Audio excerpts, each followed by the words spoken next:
A new year and a new beginning for the AusCycling Road National Championships. After 2 decades in Victoria, in Ballarat and Buninyong, it has moved to Western Australia in Perth, and all getting underway with the individual time trial.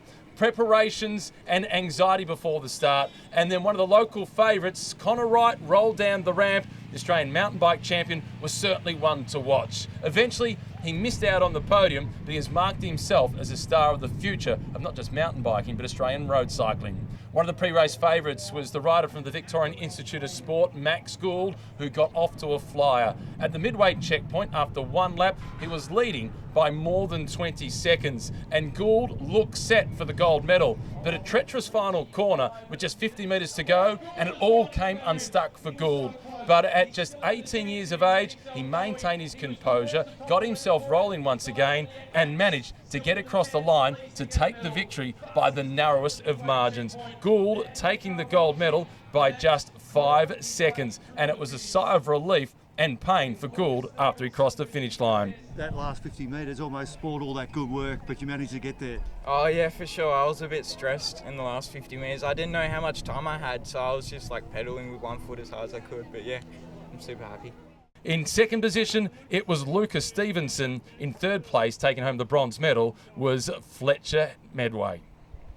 The under-19s women's race was tightly contested on the 2 laps around the challenging circuit of just over 19 kilometres. The bronze medal, that went to the rider from Norwood, Vanderberg, who was at just 20 seconds away from gold. It was then the rider from Canberra, Georgia Gardner, who brought home the silver medal 10 seconds away from the gold. But it was Amalie Sanders from the Gold Coast, spreading the medals right around the country, who took home the gold. She was consistent at the midway checkpoint. She brought it home strongly, and she goes out as the Australian under-19 women's individual time trial champion. Final race of the opening day in the AusCycling Road National Championships. It was the under-23 individual time trial. 3 laps of the grueling course, 28.8 kilometres in total. Amongst the early starters was John Carter, who set the benchmark for the others to follow. And it was a long wait for Carter in the hot seat.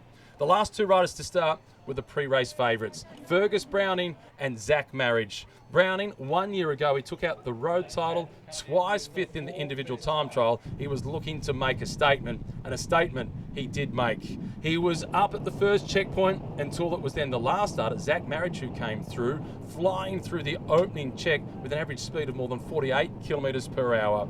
It was a battle between the two of them all the way down to the finish line, and as Fergus Browning crossed the line, he was momentarily in the hot seat as the race leader, but just a few seconds later, it was Zach Marriage who took home the gold medal, winning the race by 41 seconds ahead of Browning. The bronze went to John Carter at 1 minute and 29 seconds behind. Zach, you've been close a few times. How does it feel to pull on that jersey? Yeah, I've done the podium a few times. Since first year under 23, now it's my last year. So yeah, it feels really good to finally get top step.